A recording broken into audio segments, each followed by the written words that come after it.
사랑하는 부산하는 교회 성도 여러분, 반갑습니다. 최원호 목사입니다. 오늘은 출애굽기 15장의 말씀을 같이 보겠습니다. 지난주 14장 말씀 기억하시죠? 출애굽기 하면 떠오르는 딱 한 장면을 골라라 라고 할 때 단연 가장 많이 등장하는 이 홍해를 가르는 사건을 중심으로 이야기를 보았습니다. 여러분, 단순히 이것은 바다를 갈렸던 그런 놀라운 기적 측면에서만 볼 것이 아니라, 물론 장대함과 어마어마한 장면이 내포되어 있지만 이 속에 구원하기 원하시는 그 하나님의 마음을 잘 배울 수 있었던 시간이었습니다. 자, 그렇다면 이 놀라운 홍수 사건 이후에는 이 백성들이 어떤 반응을 하게 될까요? 여러분, 물론 이런 놀라운 일을 겪었을 때 바다가 돌로 갈라지고 그 갈라진 바다 안에 마른 땅을 밟으며 지나갔던 그 이스라엘 백성들, 또 자신들을 추격해 와서 목숨을 위협하던 적군들이 수장당하는 것을 경험한 목도한 사람들이 어떤 반응을 보일 수 있을까요?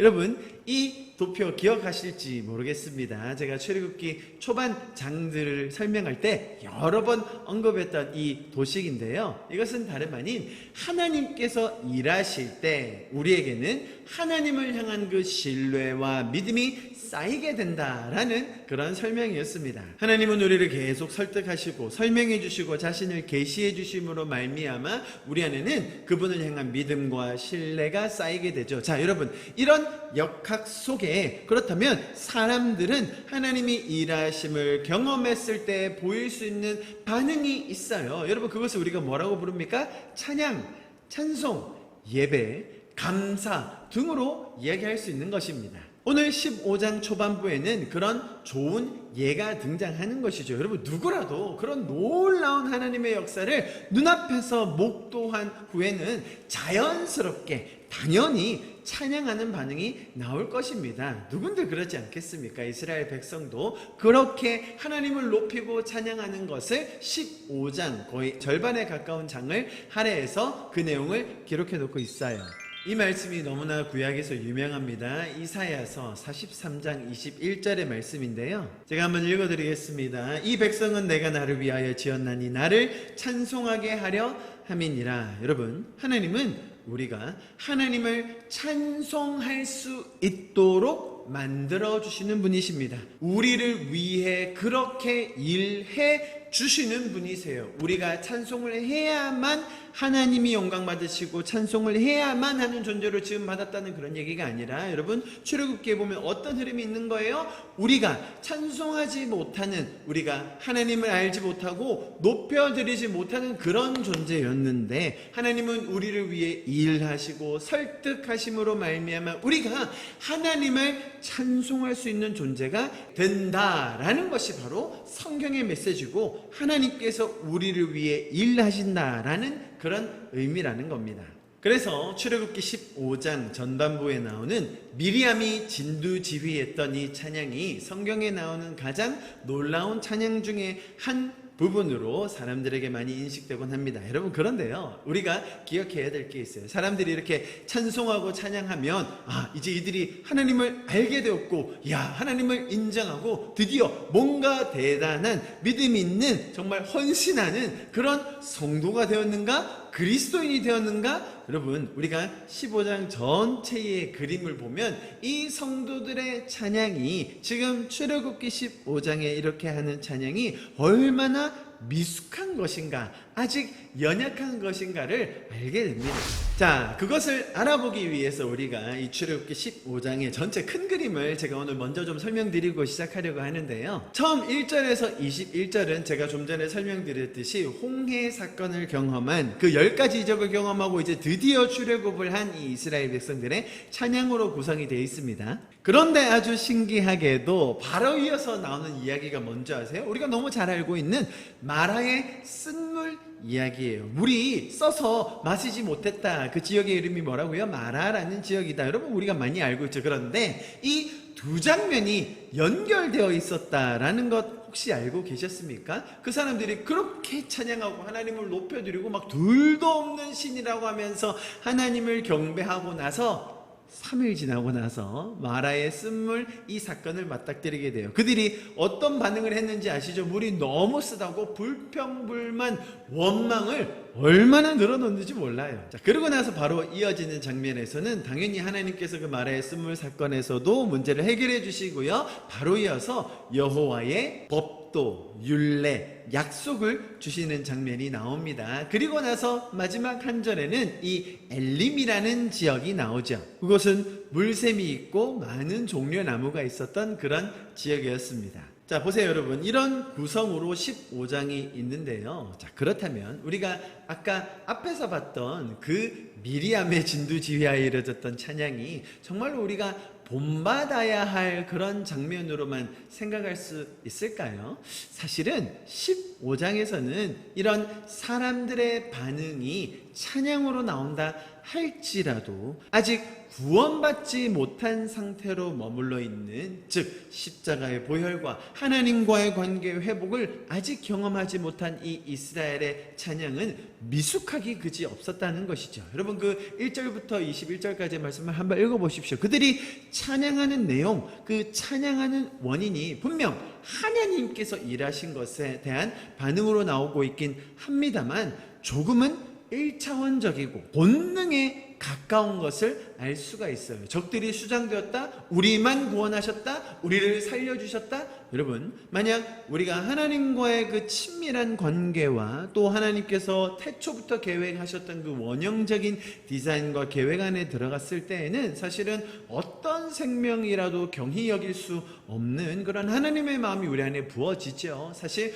하나님께서 일하시긴 하셨지만 그럼에도 불구하고 우리가 찬양할 수 있는 이유는 하나님과의 관계, 하나님과의 그 인격적인 친밀함과 그 속에서 일하시는 하나님의 성품 때문이지, 뭔가 상황이 잠깐 해결되었다고 그리고 기적을 베푸셨다고 사실 그런 찬양이 나온다는 것은 너무 본능적인 것에 가깝다는 거예요. 무슨 말이냐면 하나님이 아니더라도 다른 신이 그렇게 기적 베풀었다면 이 사람들은 동일하게 그렇게 찬양했을 거예요. 하나님의 그 인격적인 성품, 우리를 구원하기 원하시는, 죄에서 출애굽시키기 원하시는 그런 하나님의 마음을 알아서 찬양했다는 것이 아니라는 거죠. 그것을 여실히 보여주는 게 바로 이어서 나오는 이 마라의 쓴물 사건이라는 겁니다. 여러분, 그런데 하나님은 거기서 멈추지 않으시고 이 문제도 해결해 주실 뿐만 아니라 하나님은 어떤 마음을 가지고 계신지 그것을 법도로, 율례로 주시면서 이것을 너와 나 사이에 잘 지키며 우리가 관계를 맺어보자꾸나, 그 속에서 내가 너희에게 약속을 주고 너희 삶을 더 풍성하게 구원받은 자로 나와 관계를 회복하여 살 수 있게 하겠다라는 그런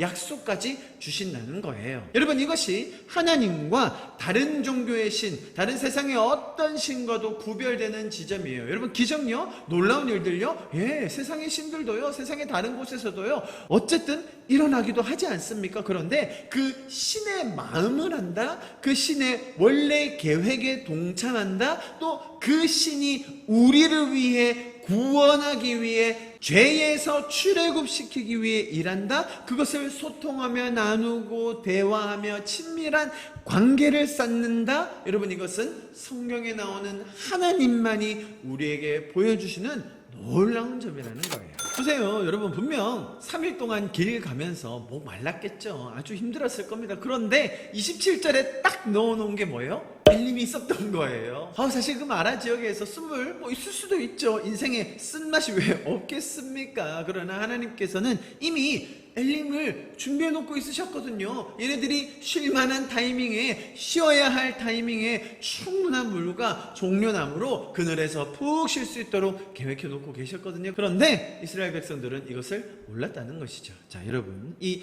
15장의 구성이 무엇을 설명하려 하느냐? 그것은 단순한 기적에 반응하는 우리의 죄적인 모습, 또 어떤 인생에 조그만 문제가 발생했을 때 불평하고 원망하는 우리의 모습을 너무나도 가감없이 보여주고 있는 것 같습니다. 홍해가 갈라지는 그 최고의 기적을 경험한 후에 마라의 쓴물에 다다라서 원망을 하기까지 며칠 걸렸다고요? 3일 걸렸습니다. 우리나라 속담이 생각나죠? 뭡니까? 작심삼일. 우리가 마음을 먹죠. 제가 할 수 있습니다. 제가 해볼게요. 제가 그렇게 할 겁니다. 하나님 앞에서 자기 자신에게, 세상에게 얼마나 그런 얘기 많이 합니까? 그러나 동시에 그런 결단과 작심과 내 안의 그런 계획에도 불구하고 마치 우리 속담이 정확하게 표현해 주는 것처럼 그 작심삼일 이후에 포기하고 실패하고 낙담하는 우리의 모습 너무나 많이 보게 되죠. 여러분, 오늘 성경 이야기가 아마도 그런 우리의 연약한 모습,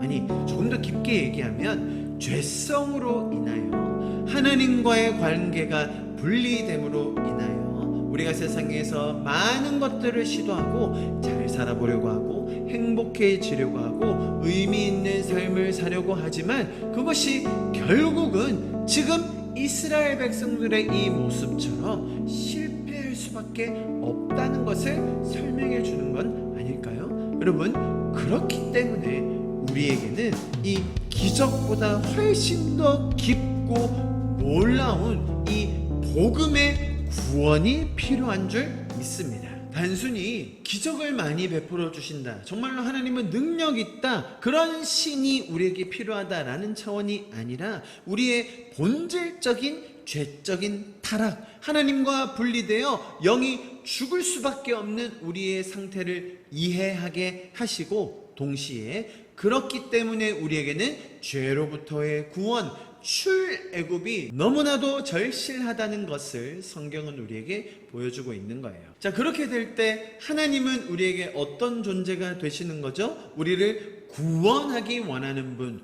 왜요? 하나님이 원래 우리를 하나님의 형상으로 창조하셨거든요. 그 원형의 모습을 회복하셔서 하나님적 존재로 우리를 다시 만드셔서 다시금 하나님과의 그 연합을 이루기 원하시는 그 하나님 아버지의 마음을 우리에게 전하기 원하신다는 겁니다. 그런데 이스라엘 백성은 하나님의 이 구원의 계획, 이 출애굽의 큰 그림을 이해할 리가 만무하죠. 그러나 하나님께서는 계속해서 이들을 위해 일하심으로 이들이 원래 가지고 있었던 신 개념을 바꿔주기 원하신다는 거예요. 이들이 원래 가지고 있었던 신에 대한 관념이 어떤 것이었습니까? 당연히 기적을 베풀어 주어서 우리에게 피해를 입히지 않으시고 또 우리에게 복을 주시는 그런 존재들, 우리가 잘 섬기고 따라서 잘 빌고 실수만 않으면 우리를 저주하지 않으시고 어쨌든 기적도 베풀어 주시는 그런 존재가 신이었다는 거예요. 이집트에 살면서 그런 신만 경험하다 보니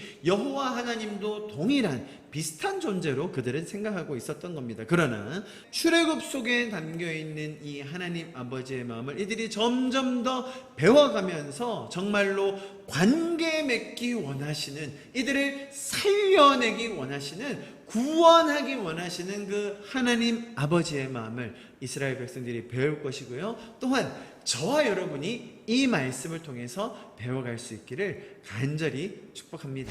오늘 15장 25절과 26절, 25절은 중반부 이후부터 제가 한번 읽어드리도록 하겠습니다. 거기서 여호와께서 그들을 위하여 법도와 율례를 정하시고 그들을 시험하실세 이르시되 너희가 너희 하나님 나 여호와의 말을 들어 순종하고 내가 보기에 의를 행하며 내 계명에 귀를 기울이며 내 모든 규례를 지키면 내가 애굽 사람에게 내린 모든 질병 중 하나도 너희에게 내리지 아니하리니 나는 너희를 치료하는 여호와임이라. 여러분, 제가 좀 전에 하나님은 이런 뜻이 있으시다, 하나님은 계획이 있으시다, 하나님은 그런 마음을 우리에게 설명해주고 가르쳐주고 보여주고 계시하기 원하신다, 이것이 하나님의 정말로 독특한 점이다 라고 설명을 드렸는데요, 이 말씀에서도 동일하게 그것이 묻어나는 것 같습니다. 여러분, 시험한다는 말이 우리를 테스트해서 떨어뜨리거나 혹은 합격시키거나 그런 도구로 쓰는 것이 아니라 우리에게 가르쳐주기 원하신다는 그런 표현임을 우리가 기억합니다. 기억하면 좋겠어요. 동시에 우리가 이 구절을 보면서 놀라게 되는 점은 하나님께서 그분의 마음과 뜻을 설명해 주시는데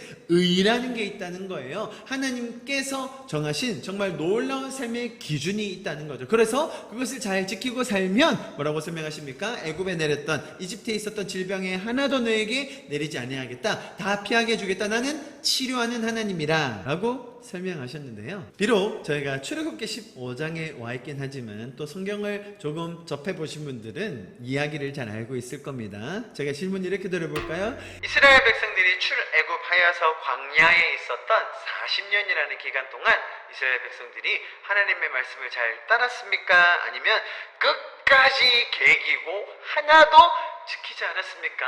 정답은 너무 뻔한데요. 이스라엘 백성들이 하나님의 말씀을 거의 따르지 않았어요. 자, 그렇다면 지금 이 구절에서 말씀하신 하나님의 이런 약속을 하나님은 그 이스라엘 백성들의 행동과 선택을 보고 그대로 해주셨을까요? 아니면 괘씸하니까 하나님 말씀 하나도 안 따르니까 아주 그냥 벌을 주시고 그냥 무시하셔서 이스라엘 백성들이 고생만 하게 하셨을까요? 신명기 29장 5절의 말씀 제가 읽어드립니다. 주께서 40년 동안 너희를 광야에서 인도하게 하셨거니와 너희 몸에 옷이 낡아지지 아니하였고 너희 발에 신이 헤어지지 아니하였으며. 느헤미야 9장 21절은 이렇게까지 이야기합니다. 40년 동안 들에서 기르시되 부족함이 없게 하심으로 그 옷이 헤어지지 아니하였고 발이 부르트지 아니하였사오며. 이스라엘 백성들이 순종하지 않아서 하나님의 말씀을 따르지 않고 하나님의 그 의의 법도와 율례를 따르지 않았기 때문에 하나님은 이들에게 공급하거나 치료해 주거나 어떠한 기적도 베풀어 주지 않으셨습니까?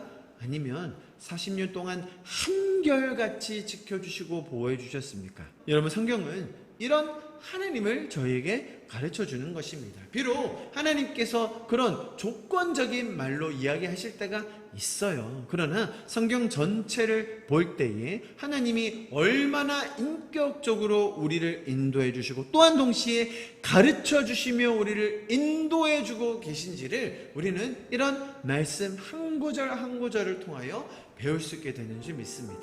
여러분, 하나님은 인격적으로 우리를 대해주시는 분이십니다. 우리를 치료해주시는 분이시고요, 우리가 죄 가운데 빠져있을 때에 구원하셔서 우리와 다시금 연합을 이루기 원하시는 그것이 하나님 아버지의 마음입니다. 우리가 흥분하여 기적을 보고 찬양할 때에 또 동시에 바로 이어서 하나님을 원망하고 불평할 그럴 때에 작심삼일의 모습을 보고 안타까울 때에 하나님께서는 그런 우리를 보시며 더 마음 아파하시면서 우리를 도와주기 원하시고 공급해 주기 원하시는 분이십니다.